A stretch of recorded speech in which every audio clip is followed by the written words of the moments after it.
राम।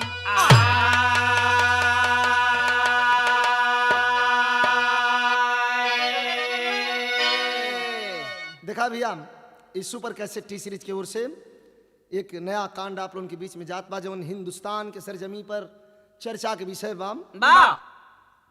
भाव कवि जी लिखत होन कैसे भूमिका में। क्या मिलेगा तुझे साध कर दुश्मनी, पैर से कोई टलती नहीं है समस्या। एक मुद्दा बना करके कश्मीर का भंग करते हो क्यों मेरी पावन तपस्या। चाहे जितना भी हो जुल्म कर देख लो, स्वर्ग का नूर तुझको हम देंगे नहीं। इंच भर अपना देंगे नहीं जालिमों, हम कसम इंच भर तेरा लेंगे नहीं।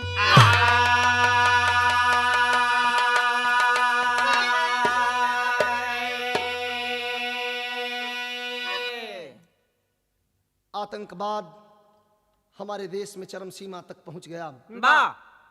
तमाम परेशानियां झेलते हुए भी देश अपने कदम को आगे बढ़ाता रहा है। लेकिन संकेत कवि जी लिखत हैं, ठेकवाली के टुकड़ा लगल कौन बा मास्टर।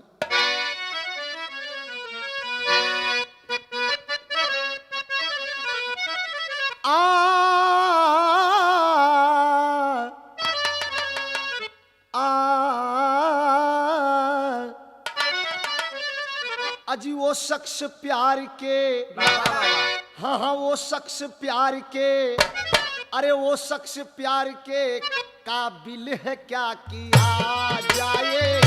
वो शख्स प्यार के काबिल है क्या किया जाए। वो शख्स प्यार के काबिल है क्या किया जाए। अरे वो शख्स प्यार के काबिल है क्या किया जाए। वो शख्स प्यार के काबिल है क्या किया जाए। वो शख्स प्यार के काबिल है क्या किया जाए। अरे वो शख्स प्यार के, वो शख्स प्यार के काबिल है क्या किया जाए। लेकिन वही तो मेरा, अरे वही तो मेरा, हाँ हाँ वही तो मेरा अरे कातिल है क्या किया जाए। वही तो मेरा कातिल है क्या किया जाए। वही तो मेरा कातिल है क्या किया जाए। हमने तो अपना भाई माना था। हिंदुस्तान पाकिस्तान का बंटवारा हुआ, जिन्ना जवाहर ने देश का बंटवारा करके ये सोचा था कि हमें एक पड़ोसी देश मिला जो हमारी मदद करेगा और हमसे मदद की इच्छा रखेगा। लेकिन तुमने हमेशा मेरे पीठ में खंजर चुभाने का काम किया है, तो अब हम बर्दाश्त नहीं करेंगे। संकेत कवि की लेखनी एक तरह से उड़ाना देती है। क्या अजी जलोगे तुम सदा, अजी जलोगे तुम सदा, अरे जलोगे तुम सदा मेरा जिगर जलाने में। जलोगे तुम सदा मेरा जिगर जलाने में। जलोगे तुम सदा मेरा जिगर जलाने में। अरे जलोगे तुम सदा मेरा जिगर जलाने में। जलोगे तुम सदा मेरा जिगर जलाने में। जलोगे तुम सदा मेरा जिगर जलाने में। अजी जलोगे तुम सदा, जलोगे तुम सदा मेरा जिगर जलाने में। अरे मिटेगी हस्तियां, अरे मिटेगी हस्तियां, के मिटेगी हस्तियां, अजी मिटेगी हस्तियां जाहिल तेरे जमाने में। मिटेगी हस्तियां जाहिल तेरे जमाने में। मिटेगी हस्तियां जाहिल तेरे जमाने में। ये जैसे बिरहा का शुरुआत हिल जरा गौर करेंगे, कभी एक एक लाइन छांट के लिखे हैं कैसे। जियो जियो मालिक,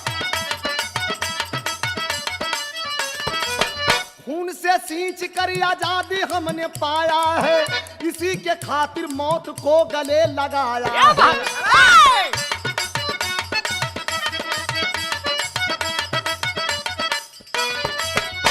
ये पहला आतंक था कौन?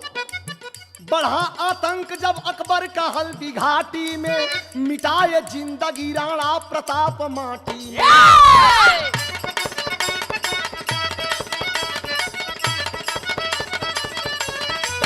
मराठा थे शिवाजी दासता को भंग किए, तभी घुसपैठी बन अंग्रेज आके तंग किए।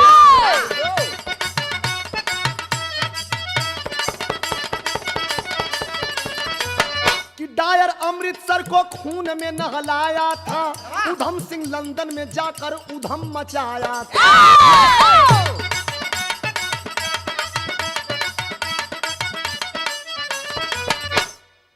केनरी डगलस और सैंडर्स अत्याचार किए, क्रांति के दूत शेर बन कलेजा फाड़ दिए।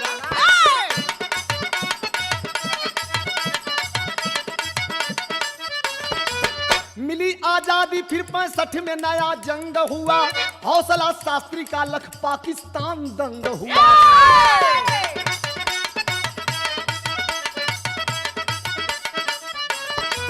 मगर कश्मीर की खटक न दिल से दूर हुई, कारगिल की लड़ाई से तमन्ना चूर हुई।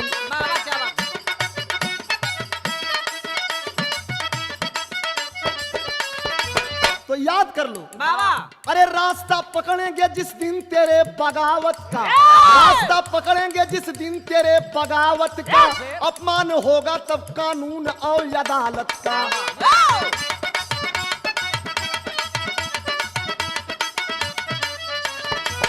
कवि की लेखनी इशारा करती है बाबा कि ऐ पाकिस्तान वालों, जिस दिन हम तुम्हारे रास्ते पर, तुम्हारे मार्ग पर निकल जाएंगे, उस दिन क्या हस्त्र तुमने सोचा है क्या होगा?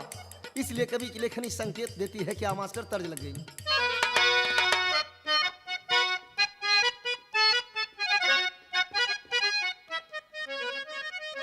दिखाई कोनो दुल्हन का तबीयत बड़ी खराब रहा, बड़ी दवाई होत रहल, बड़ी ओझाई होत रहल, लेकिन दवाई ओझाई से तंग आ गई लोग, और तबीयत तन को ठीक ना होत बा। एक दिन धीरे से बोला कि अपने ननद से कहलस कि बेकार के लौंग फूंकवावत थे लोग, बीमारी तो दूसर बा। कौन बीमारी बताओ बा मास्टर?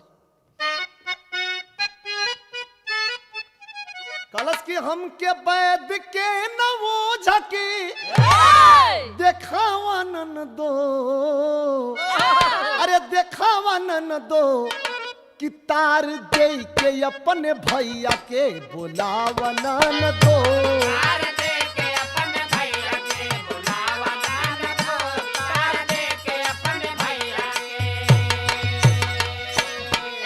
तर्ज बा, लेकिन संकेत कवि की लेखनी करती है क्या कि कब खून से न फैसला पैबा बबुआ, अरे पैबा बबुआ, उग्रवादी अपने देश के बनैबा बबुआ, उग्रवादी अपने देश के।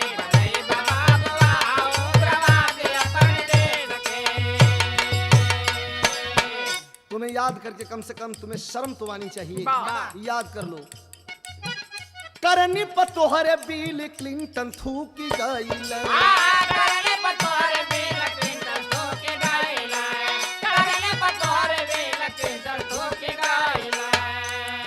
समझौता का बात तोहरे साथे जहिया कईल,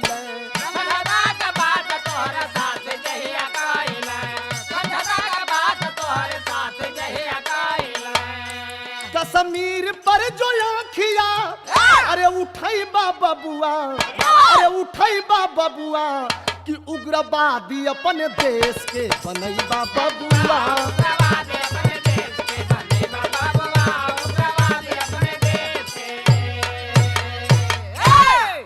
तुम्हें कम से कम इतना तो सोचना चाहिए, विदेश से आकर के बिल क्लिंटन भी तुम्हारी आदतों को थूक करके गए, बता कर गए कि समझौता कर लो, तुम्हारे हक में अच्छा होगा, लेकिन तुम हमेशा हमारे पीठ में खंजर चुभाने का काम करते रहे, तो इस बार तो हद ही हो गई। संकेत कभी और आगे लिखत हूं, बिरहा में एक तर्ज लगल मास्टर।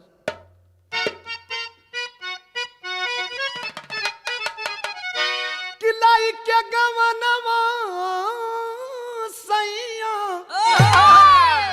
किलाई के गवनवा सैया, अरे दिगला हो कल परदेसवा की विदेशवा गईला ना हो कि सैया विदेशवा गईला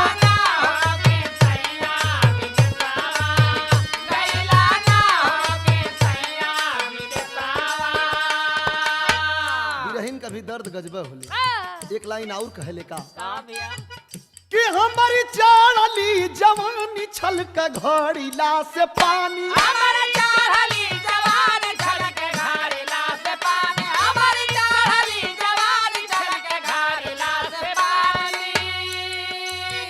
कि दूजे उमर बा तूफानी कि दूजे उमर बा तूफानी सैया कर जिन नदानी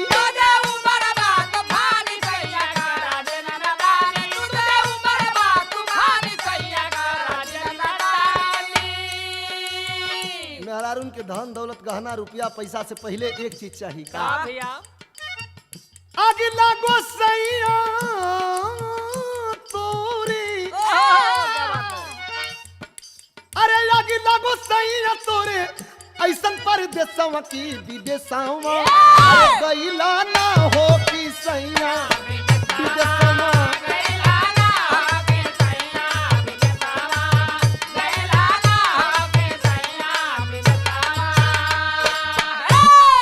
संकेत कवि जी लिखते हैं कम से कम अपने उस धर्म को तो समझ लिया होता, धर्म तो सबका धर्म हुआ करता है। संकेत कवि लिखत उन कैसे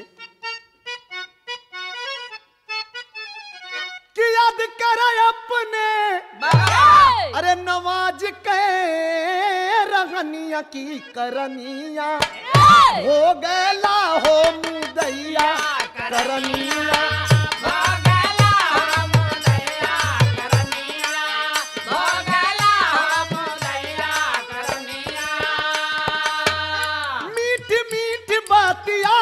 हलस धोखावा कसाई मीठी मीठी बात आई तेरा धोखावा कसाई मीठी मीठी बात आई तेरा धोखावा कसाई किसे न करगिल में पठाई करवा वलस लड़ाई सेना करगिल में पठाई करवा वलस लड़ाई सेना करगिल में पठाई करवा वलस लड़ाई अब बीरवा शहीद भइले बीरवा शहीद भइले वही के कफनिया की करनिया अरे भोगला रे मुदैया करनिया भोगला रे मुदैया करनिया भोगला रे मुदैया करनिया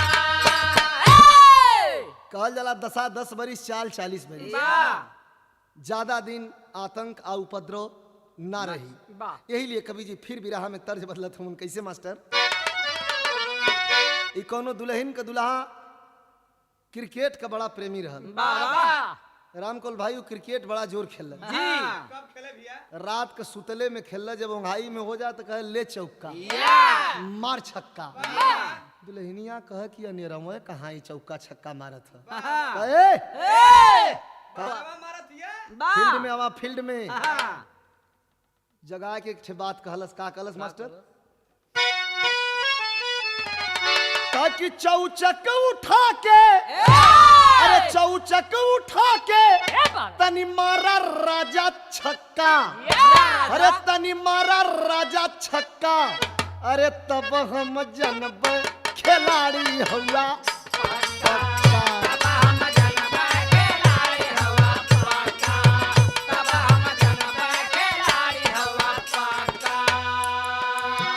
रतिया के सुतले में झूठ ही बयाला रतिया के सुतले में झूठ ही बयाला रतिया के सुतले में झूठ ही बयाला अरे ऐसन निगोड़ा से पड़ गई पाला ई तो दुल्हनिया के दर्द बा लेकिन कवि के लेखनी के दर्द बा एक संकेत देथुन क्या हरामजादों अगर अपनी हरामजादगी से बाज नहीं आओगे तो इसका नतीजा बुरा होगा।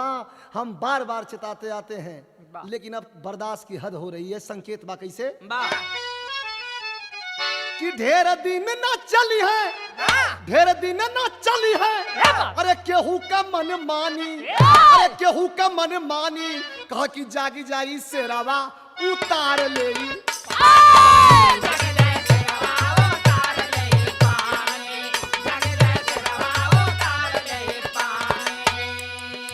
शराफत का मतलब न डर से लगावा,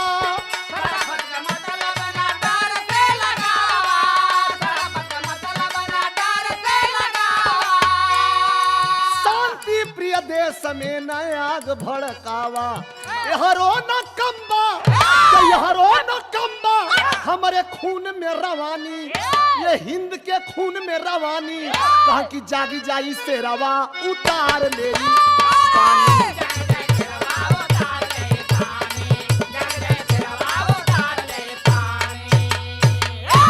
इंसानन के लिए कभी लिखत हो कि इंसान हो समझो इंसानियत को, इंसान हो समझो इंसानियत को, इंसान में हिंसा मिलाना बुरा है।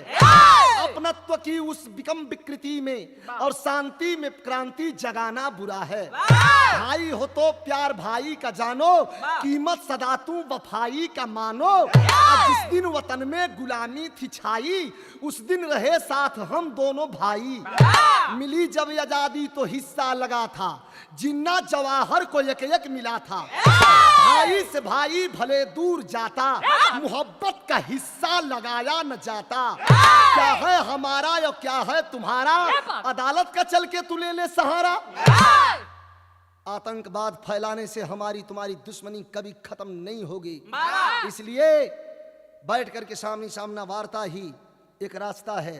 अगर वार्ता नहीं करना चाहते हो तो हर देशों की अदालत जहां है उस अदालत में चल करके तू भी खड़ा हो जा, मैं भी खड़ा हो जाऊं, जिसको मिलेगा वो लेगा। लेकिन इंदिरा ने यह बात उस दिन कहा था, इंदिरा ने वह बात उस दिन कहा था 71 में जब खून जालिम बहा था। एक से बिरहा में तर्ज लग गई, क्या कहले रलिन,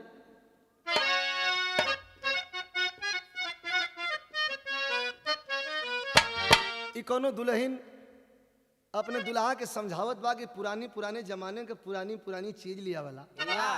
ए घड़ी नई नई कुल साड़ी निकलल बा, सिफान से लेके ननद भौजाई तक। आ गहना में भी बड़ा नया नया आइटम है। सुबोध भैया बहुत ज्यादा खरीद के ले जानन घरे। तो ऐसन ऐसन कुल गहना बा, ऐसन ऐसन लिया बा। का दुल्हन बतावत बा अपने दुल्हा से,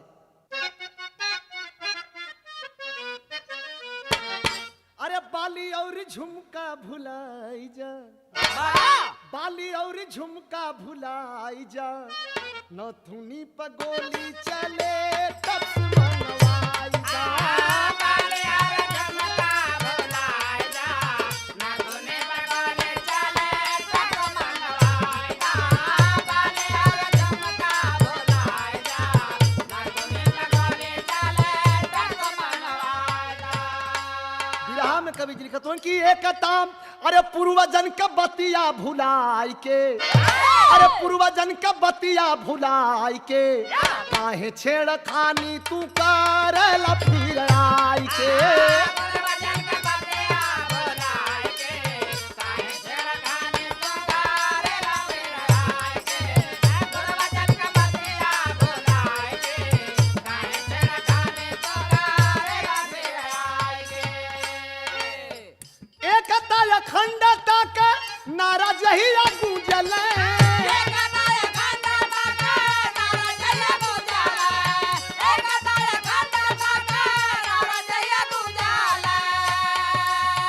खंड खंड हिंद होई पाकिस्तान जूझले।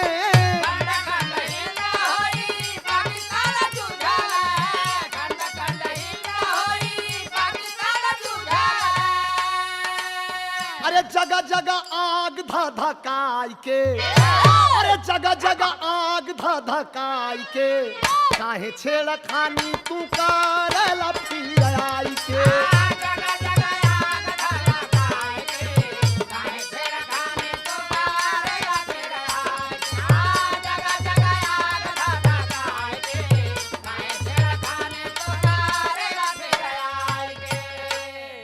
जब जब हमारा देश विकास की ओर बढ़ता है तब तक तुम्हारे कलेजे में एक कांट सी कसक उठती है। बिरहा में फिर एक तर्ज लग गई मास्टर,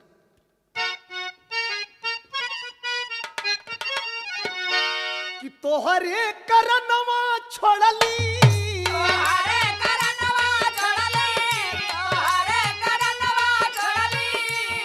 तोहरे करनवा छोड़ली बाबूजी का देश हमरा लाइके गवनवा सैया जानी जा विदेश हमरा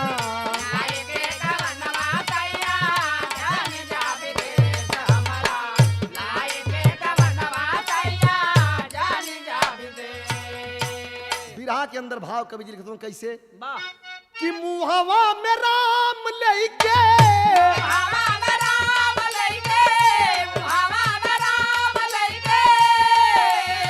अरे मुहवा में राम लेके बगल तलवार पापी देश में बिछावल चाहे दाह सत का जाल पापी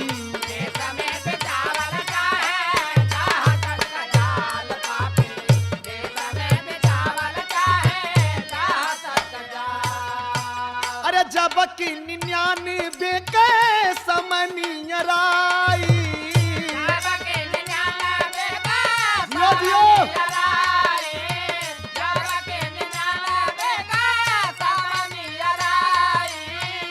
लोभ का समीर वाली दिल में फिर आई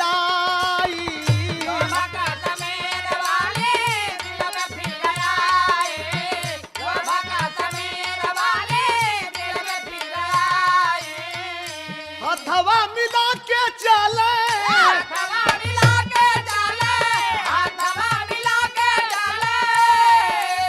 अरे हथवा मिलावा चले दो गलन का चाल पापी देश में बिछावल चाहे दाह सत का जाल पापी देश में बिछावल चाहे दाह सत का जाल पापी देश में बिछावल चाहे दाह सत का जाल। एक बार इतिहास का पन्ना उठा करके देख लोगो तुम्हारी आंखें खुल जाएंगी। ये वो धरती है जहां के लोग जीने के लिए पहले मरने की तमन्ना रखते थे और रखते हैं। हाल ही में शाबूत कारगिल की लड़ाई तुम्हें दी है, लेकिन भाव लगल ठे ये बड़ा पुरान गजल बा, लेकिन आज भी नई के झलक बा मास्टर।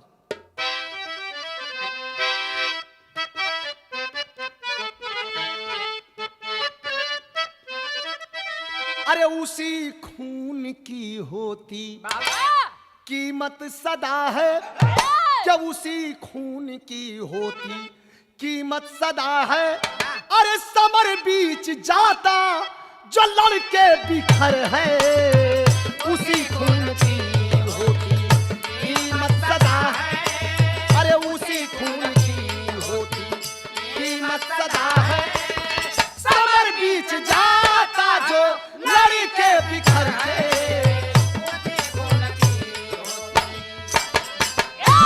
क्या उसी खून की होती कीमत सदा है, समर बीच जाता जो लड़की बिखर है। भला कौन देगा, अरे भला कौन देगा शहीदों की कीमत, भला कौन देगा शहीदों की कीमत। अरे कारगिल में जिनकी शहादत अमर है, भला कौन देगा शहीदों की कीमत। अरे भला कौन देगा शहीदों की कीमत। अरे कारगिल में जीने की शहादत अमर है, भला कौन देगा। तो कश्मीर का सपना दिल से हटा दो, अरे हटे ना बहादुर हटा करके छोड़े। वही मौत होती, क्या वही मौत होती कदरवान यारों, क्या वही मौत होती कदरवान यारों। अरे जिसे मरने जीने की कोई न डर है, वही मौत होती कदरवान यारों, वही मौत होती कदरवान यारों। जिसे मरने जीने की कोई न डर है, वही मौत होती। मौत कदरवान वही बा जे के मरे जिये का फिक्र ना बा, अपने आन के लिए, अपने देश के लिए, अपने मर्जात के लिए। कवि जी लिखत हुन कि हमरे भावी देश के प्रधानमंत्री महोदय की कि अब कब तक हाथ मिलाते रहेंगे, कब तक शांति वार्ता का ऐलान करते रहेंगे। सन 47 से ही ये जनता अब एकदम थक चुकी है, उब चुकी है। इतना खून बहा, इतना खून बहा के बर्दाश्त की भी हद हुआ करती है। तो प्रधानमंत्री महोदय से विनम्र निवेदन कवि की लेखनी करती है, क्या मास्टर?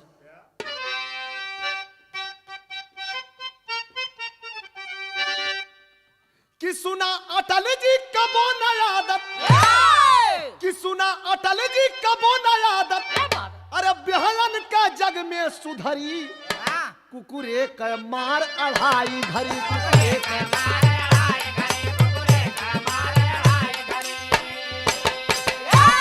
प्रधानमंत्री महोदय से यह कभी के लेखनी आवाहन करत बा, कितनो मरई हैं, कितनो भगई हैं, काटल जई हैं, लेकिन जैसे कुकुर मराला भाग के फिर होई जावाला, उ सब ये तरह मनी है नहीं।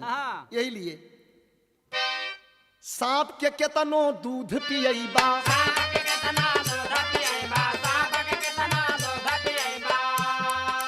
सांप के केतनो दूध पियईबा,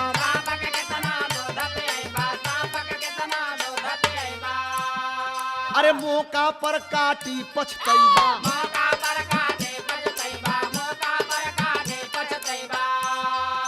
तो 100 जूता खाए तमाशा, 100 जूता खाए तमाशा, अरे घूस के देखलन जबरी, कुकुरे का मार अढ़ाई घड़ी,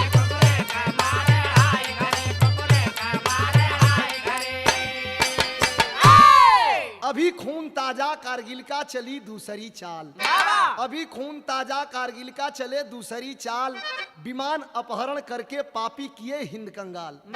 कारगिल की लड़ाई से चिढ़े हमारे हिंदुस्तान के इंडियन एयरलाइंस के विमान का अपहरण किए, जवाब देने के लिए कुछ ऐसे आतंकवादी छुड़ाए भी, लेकिन संकेत कभी अब विरहा में लिखत हो मास्टर, कैसे?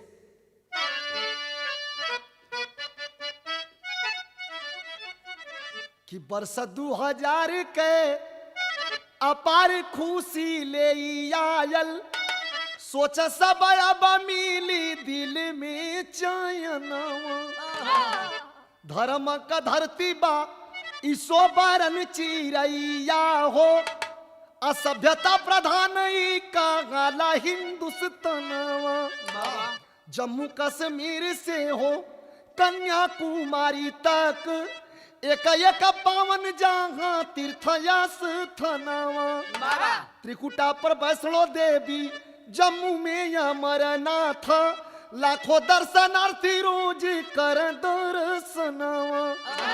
1 अगस्त को सब भक्तगण बाबा अमरनाथ के दर्शन के लिए चल दिए। दिल में बड़ी तमन्ना है दोस्तों, अब आपसे क्या कहना, मैं भी अपनी पूरी पार्टी के साथ कार्यक्रम था, मैं भी माता वैष्णो देवी का दर्शन करने 1 तारीख को ही निकला था, और दर्शन करके उधर से लौटते समय जब ही राजधानी दिल्ली में कदम रखा तो अखबार पढ़ने को मिला, अवाक हो गए सब लोग, हिंदुस्तान अवाक हो गया। हमारे सुपर कैसेट टी सीरीज के मालिक महोदय ने हमें आदेश फरमाया कि विजयलाल क्या ये कांड, ये गाना गाया जा सकता है? हमका सर दुख ही दुख तो है, हिंदुस्तान का दुख अपने हिंदुस्तान के लोगों से नहीं सुनाया जाए तो किससे सुनाया जाए? इसलिए विरहा के रूप में इस गीत को मैं आपको सुना करके बता देना चाहता हूं कि अब हमें अब से भी जाग करके और अपनी लड़ाई हमें खुद लड़ना होगा, जागना होगा, दुश्मनों के हर ईंट का जवाब पत्थर से देना ही होगा। संकेत कवि जी लिखते हैं विरहा में, हाँ देखा भैया, साइड एक शेष भाग बचल साइड बी में आप उनके विरहा के रूप में प्रस्तुत फिर होत बा। भक्तगण बाबा भोलेनाथ का दर्शन करे चलन, आवाज दिल में तमन्ना ये, जय बाबा अमरनाथ बर्फानी, भूखे को अन्न प्यासे को पानी, कहते हुए जा रहे हैं। विरहा में एक भजन का भाव लगल, कभी राम बन के कभी श्याम बन के चले आना प्रभु जी चले आना, कभी राम बन के कभी श्याम बन के चले आना प्रभु जी चले आना, कभी राम बन के कभी श्याम बन के चले आना प्रभु जी चले आना। लोग चलते हैं भगवान भोलेनाथ का दर्शन करने के लिए, दिल में लाखों तमन्ना है, बड़े दूर दूर से बंगाल से लेकर के और दिल्ली से लेकर के हमारे उत्तर प्रदेश से लेकर के बिहार से लेकर के तमाम भक्तगण बाबा भोलेनाथ के दरबार में जाने की तैयारी कर रहे हैं। लेकिन ये दुश्मनों को उनका धर्म अच्छा लगता है, हमारा धर्म भी उन्हें अच्छा नहीं लगता। इसलिए कवि लिखते हैं, लोग यही गाते बजाते जा रहे हैं। क्या गाते बजाते जा रहे हैं? क्या? भोलेनाथ शिव हरे, दीनानाथ शिव हरे, लाज रखना प्रभु जी लाज रखना। दीनानाथ शिव हरे, भोलेनाथ शिव हरे, लाज रखना प्रभु जी लाज रखना। भोलेनाथ शिव हरे, दीनानाथ शिव हरे, लाज रखना प्रभु जी लाज रखना। तुम तीनों लोक के स्वामी, तुम तीनों लोक के स्वामी, तुम तीनों लोक के स्वामी। घट घट के अंतर्यामी, घट घट के अंतर्यामी, घट घट के अंतर्यामी। त्रिपुरार शिव हरे, करतार शिव हरे, लाज रखना प्रभु जी लाज रखना। त्रिपुरार शिव हरे, करतार शिव हरे, लाज रखना प्रभु जी लाज रखना। ओ त्रिपुरार शिव हरे, करतार शिव हरे, लाज रखना। प्रभु जी लाज रखना। लोग भजन गाते हुए, कीर्तन करते हुए, भगवान भोलेनाथ का आवाहन करते हुए, स्मरण करते हुए आगे बढ़ते चले जा रहे हैं। बिरहा में फिर एक तर्ज बदल गई मास्टर। बिरहा में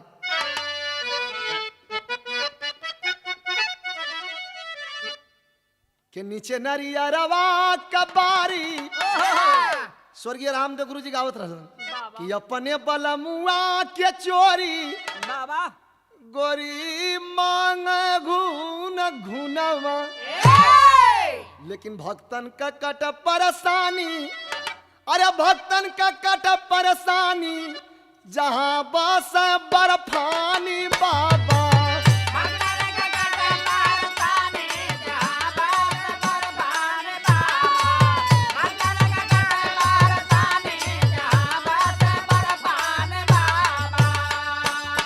श्रद्धा ले दिल में दया के भिखारी, पहलगाम में अइल बन के पुजारी।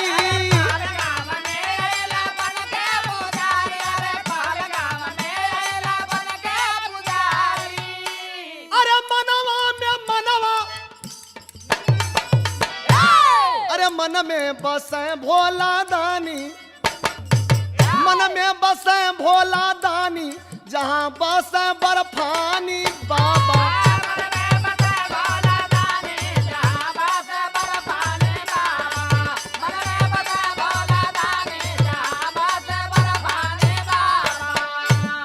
तैयारी करते करते पहलगाम तक पहुंचे। नहा धो करके प्रसाद सब ले करके और आगे बढ़ रहे हैं। वही समय का भाव कवि जी फिर बिरहा में थे इस संतौ गीत का भाव लिखलन।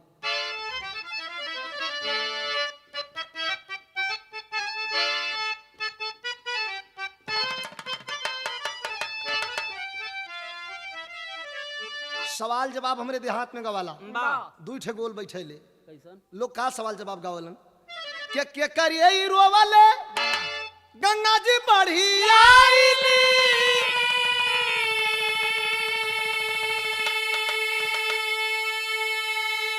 के करिए रोवले जामुनवा हो।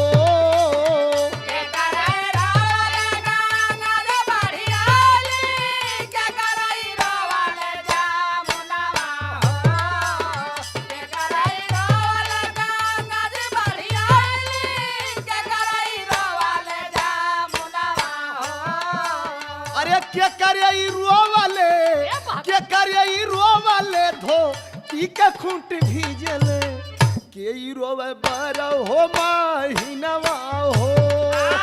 के करिए रोवले धो पी के खूंट भीजल, के रोवे बर हो महीनवा हो। के करिए रोवले धो पी के खूंट भीजल, के रोवे बर हो महीनवा हो। एकर जवाब लोग गावलन मास्टर कि माई के रोवले, माई के रोवले गंगा जी बढ़ी आईली, और बाबूजी के रोवाले जामुनवा हो। माई करो लगा गज बढ़िया रे बाबूजी करो वाला जामुनवा माई करो लगा गज बढ़िया रे बाबूजी करो वाला जामुनवा अरे भैया के रोवाले बीरन के रोवाले धोती का खूंट भीजल बहिनी रोवे बर हो महीनवा हो।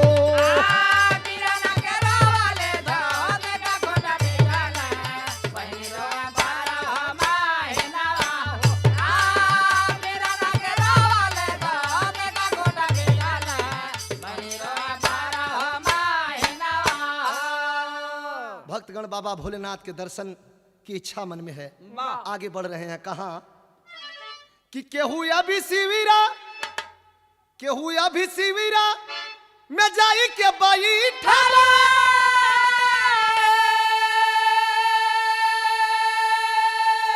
केहू पिया पानी उठाय हो।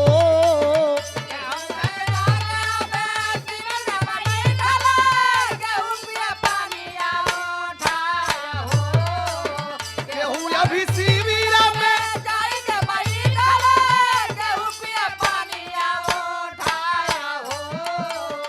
केहू जाके लंगर में करला भोजनिया केहू जाके लंगर में करला भोजनिया केहू बैठल आसन लगाय हो।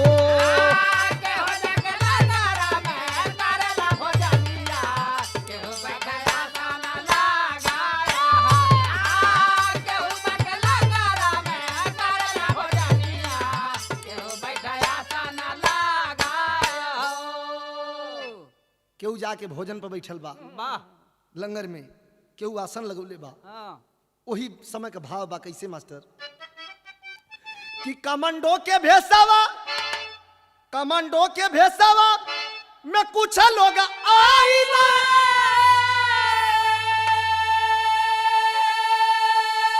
घुसी गईला लंगर में जाय हो।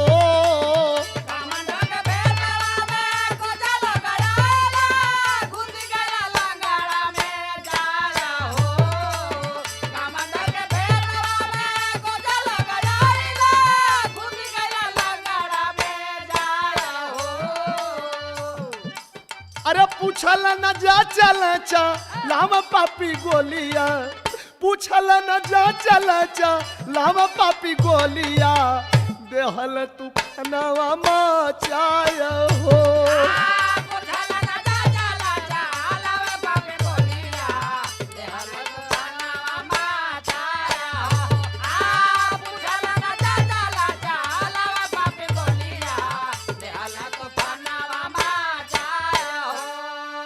लेकिन जहां वाजे रहल उहाँ वो सुती गाइला लसिया पर लसिया देखाय हो।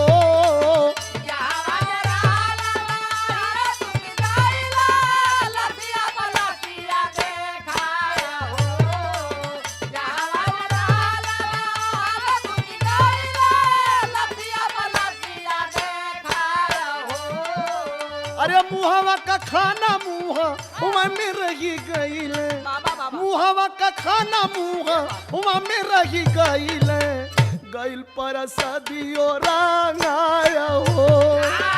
मुहावा का खाना मुहा गईल पर सदिया रंगाय हो।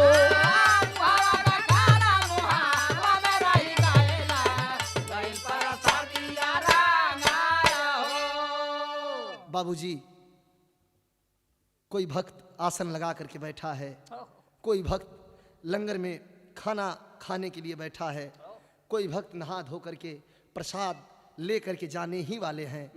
इतने में कमांडो के वेश में कुछ लोग आए और ताबड़तोड़ गोलियां बरसाना शुरू कर दिए। भला बताइए, भगवान भोलेनाथ का दरबार है, हिंदुस्तान के लोगों को गुमराह करने के लिए हमारे हिंदुस्तान के सबसे धर्मधारी और हमारे हिंदुस्तान के धरती का एक ऐसे भक्त को लोगों ने मंदिर के सामने ही गोलियों का शिकार बनाया, हमें और आपको गुमराह करने के लिए, हमारे पूज्य स्वर्गीय गुलशन कुमार जी को। वाह आज फिर उसी भगवान भोलेनाथ के दरबार को दूषित करने के लिए ये पाकिस्तान की कुचाली चाल रही, भेज करके आतंकवादियों को रंग दिया खून में वहां की धरती। वाह वाह भगवान भोलेनाथ को से विश्वास उठाने के लिए लोगों का छोड़ दो नाम, उनका यही इशारा रहा कि ये नाम छोड़ दो, पूजा मत करो, कोई फायदा नहीं होगा, ये मात्र एक पत्थर की मूर्त है और पत्थर की मूर्त है। अरे हरामजादों, तुम्हारे कहने से ऐसा हम कभी नहीं करेंगे। हिंदुस्तान की सारी जनता अपने सीने में तुम्हारी गोलियां ले सकती है, लेकिन अपने धर्म को छोड़ नहीं सकती। वाह बिरहा में एक ठे फिर तर्ज लग गई, जवन की बिरहा का नई नई तर्ज बा।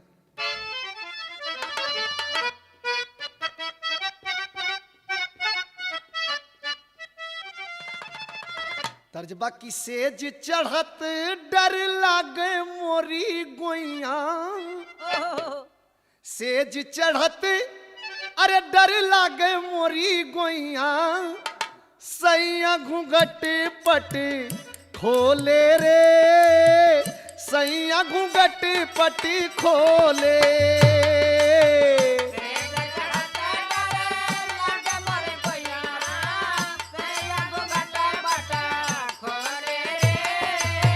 सैया घूंघट पट खोले।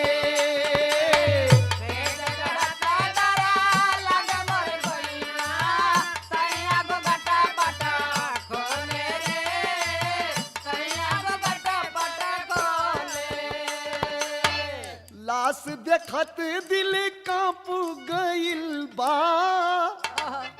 लाश देखत दिल कांप गइल बा, केहू मरल केहू घायल बा, केहू मरल केहू घायल।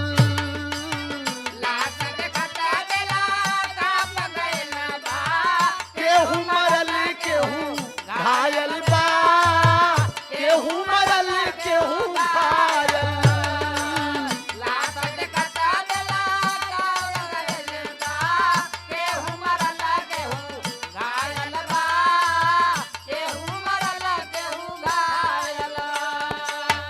हाथे में केहू हो बेलपत्र लेके, हाथे में केहू हो बेलपत्र लेके, धरती ऊपर भरायल बा, धरती ऊपर भरायल। हाथ में केहू हो बेलपत्र, धरती ऊपर भरायल।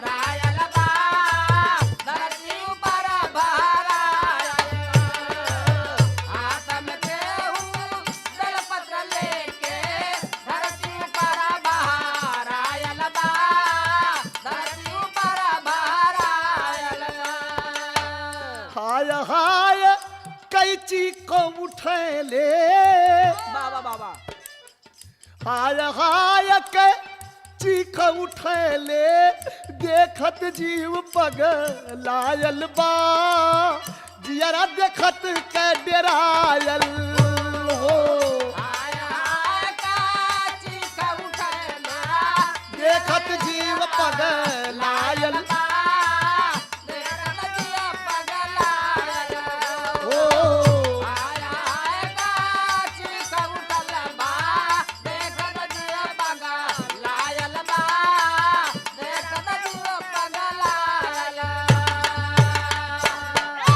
बाबूजी। चारों तरफ से हाय हाय की चीख निकलने लगी। वाह रंग गई धरती बाबा अमरनाथ बर्फानी की, जहां बर्फ पिघल करके चला करता है, वहीं भक्तों का खून रिस करके उस बर्फ के पानी में मिल करके गिरने लगा। कवि जी भाव लिखते हैं, अरे राम लंगर में खूनी होली मच गई, लंगर में खूनी होली मच गई, श्रद्धा कांप गई जब चली दनादन गोली।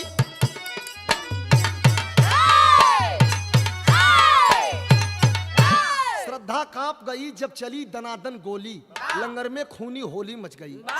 खड़े सुरक्षा कर्मी आकर दिए वार पर तुरंत जवाब। बाबा वो भी भक्तगण जो गए थे ये बताए कि आधे घंटे तक गोली बरसाने के बाद सुरक्षाकर्मी के नौजवान आधे घंटे के बाद अपना पोजीशन लिए। अवाक थे, अरे ये क्या हो रहा है, कैसी गोली चल रही है, कौन मार रहा है, किसे मार रहा है, समझने में आधे घंटे लग गए।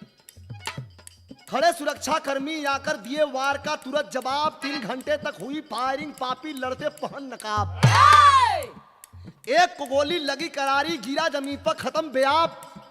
भाग के पापी जान बचाए, उग्रवाद की खुली किताब। 4 उग्रवादी मारे गए, भाग करके जान बचाने लगे। कितने भक्त तो ऐसे थे जो बगल से निकली जो नदी है, गोली चलते वक्त नदी में कूद कूद करके और भागना शुरू कर दिए। लेकिन कवि जी भाव लिखलन,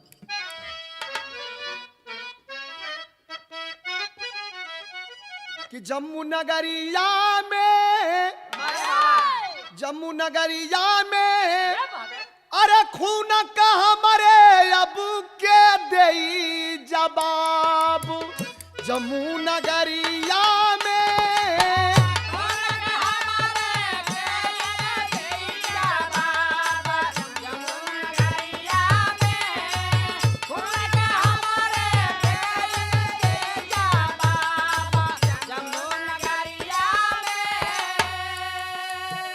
काये अटल जी शांति फैसला कहिया ले करवई बाप। लात के आदमी के बतिया से अरे कबले भला मनई बाकी जम्मू नगरिया में। अरे निक बतिया कुरुपति के लगे खराब। जम्मू नगरिया में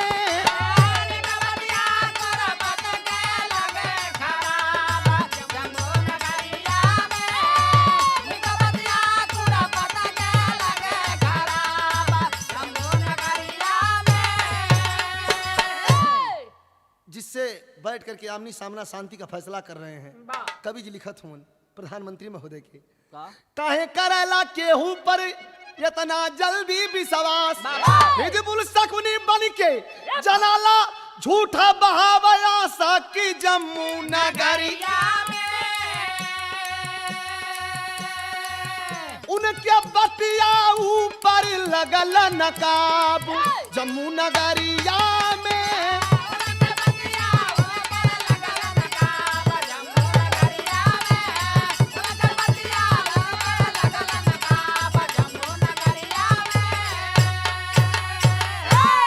कवि जी कोटेशन लिखते हैं, जरा गौर करेंगे कि मैं मान लिया हिजबुल की सारी युद्ध विराम की नीयत थी।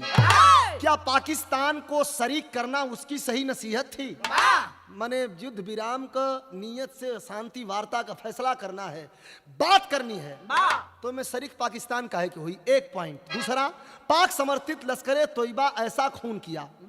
पाक समर्थित लश्करे ए तोयबा ने ऐसा खून किया, इस बार श्रद्धालु भक्तों को अपना शिकार वह चुन लिया।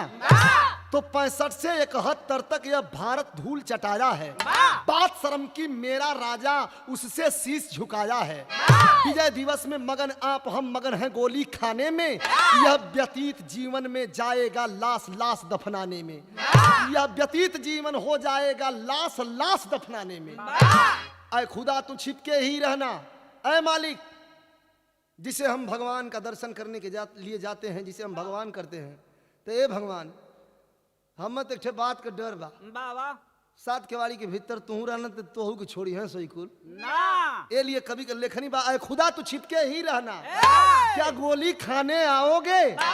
कलयुग में हमके, कलयुग में हमने मरने दो, कलयुग में हमको मरने दो। क्या तुम भी मरने आओगे? छोड़ो, कलयुग में हमें ही मरने दो। कवि जी भाव लिखत उन बिरहा में मास्टर पहपट कर, अरे लसिया देखत उठा कलेजा पीर धीर नाया वाला। अब का होई बचा के ई कश्मीर धीर नाया वाला।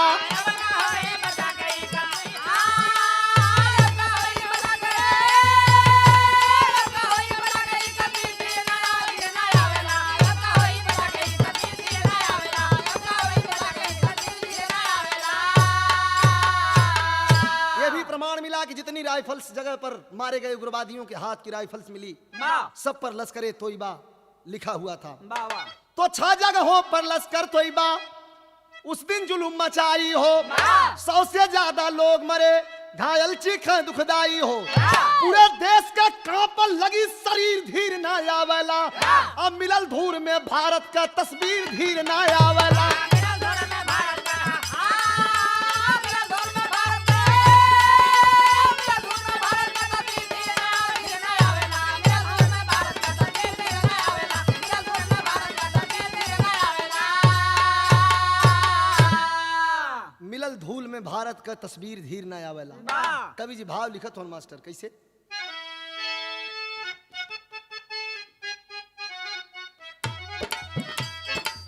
संकेत कवि लिखत हो एक ठे फिर कोटेशन बा।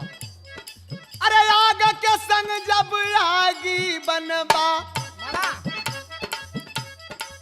केहू न सकिया तोह के जार, काट के संग जाओ कांटा बनबा,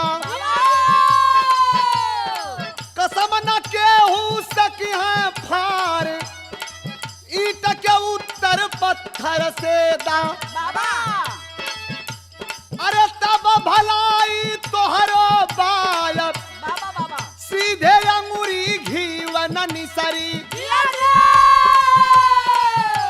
अरे डरे के डेरावा संसार,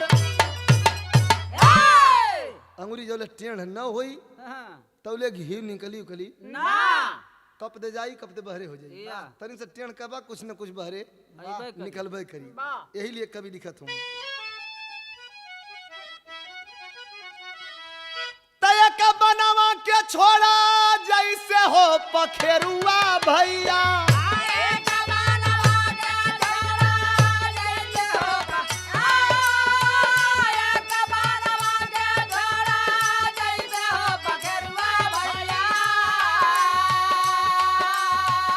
जाला दूसरे बनावा में लेव हो बहार,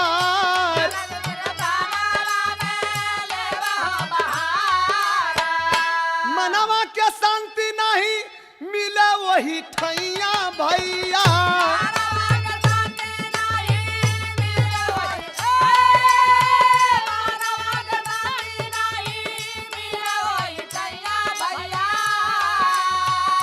हो जाला बहेलिया के गोलिया के शिकार,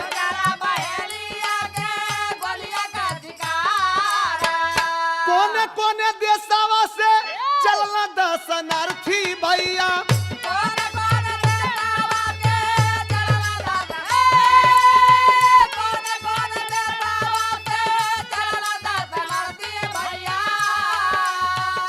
बाबा दर्शन के चलल प्रेमवा पसार,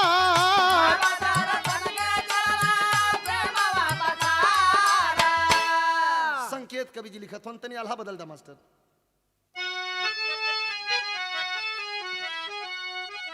तब गोली का शिकार पहलगाम में हो गईल,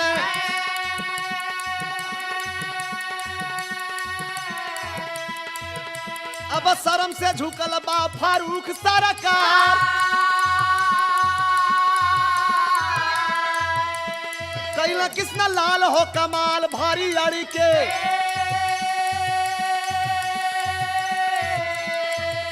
अरे नहीं तो दर्शनार्थी और गयल होता मार,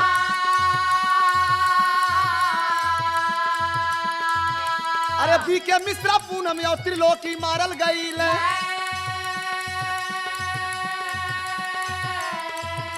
अब खिलन या जीत गईल छोड़ सनसा,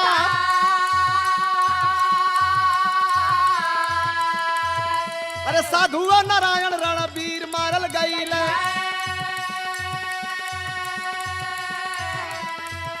अरे लंगर कर्मचारी गईल सुरपुर सीधा, अब दिल्ली का 11 छात्र मारल गईल उहावा, अब खूनवा बहल भारी भोले के दुआ, अब भक्तगण होके भयभीत लौटे घरावा,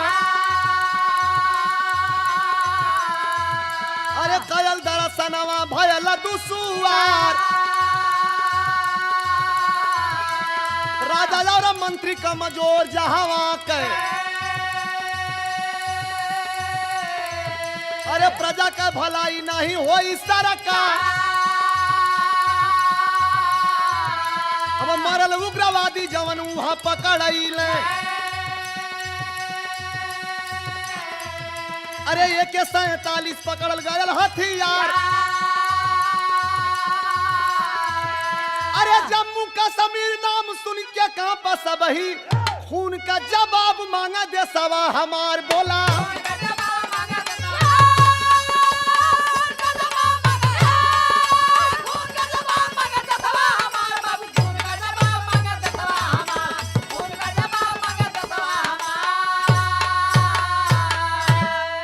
आज देश के चारों तरफ कहीं दिल्ली बंद तो कहीं कानपुर बंद तो कहीं बॉम्बे बंद पूरे देश में आवाहन कर दिया गया हिंदुस्तान बंद का नारा लगा दिया गया कुछ लोगों ने सड़क पर लिख करके ये उतर गए विश्व हिंदू परिषद के लोग हिंदुस्तान के लोग कि जब शिव यात्रा नहीं तो हज यात्रा भी नहीं लेकिन हम ऐसा नहीं चाहते हम तो शांति चाहते हैं धर्म मालिक तो मालिक सबका मालिक एक है लेकिन तुम कब तक समझोगे यही जानने के लिए हिंदुस्तान की ये धर्मधारी धरती बेचैन है संकेत कवि जी लिखत हुआ अरे छिपल गर्त में दशा देख भारत का कुंडली जहिया लोहू में रंगाइल बा भक्तन का मंडली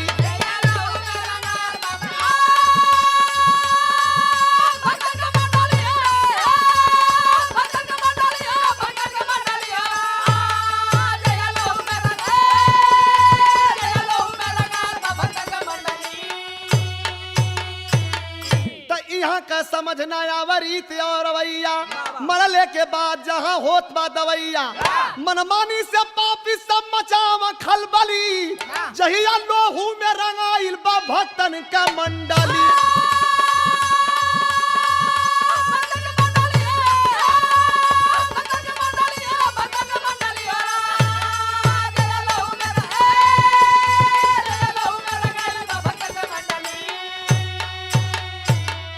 पूरा देश बंद भले के रुआब हो यही खूनावा का सबके चाहत बाजा बाब हो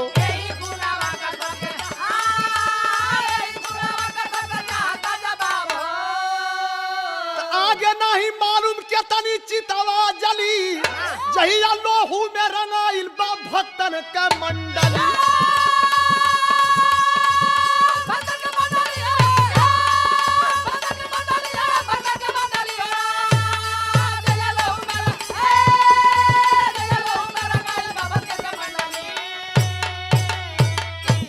अंतिम लाइन में कवि का लेखनी संकेत कर दबाम कि अब सावधानी पूरे हिंदुस्तान के लोगों को सावधान होना पड़ेगा एकजुट होना पड़ेगा लामबंद होना पड़ेगा वरना हम किसी भी लाइन पर किसी भी रास्ते पर नहीं चल सकते संकेत आखिरी लाइन के बाद गुरु बिहारी गुरु गणेश गुरु रामलाल बैरागी कवि चंद्रिका चरणों के रामदेव अनुरागी लंगर में खूनी होली मच गई विजयी प्यारे लाल ना निसरा मुंह से बोली लंगर में खून की होली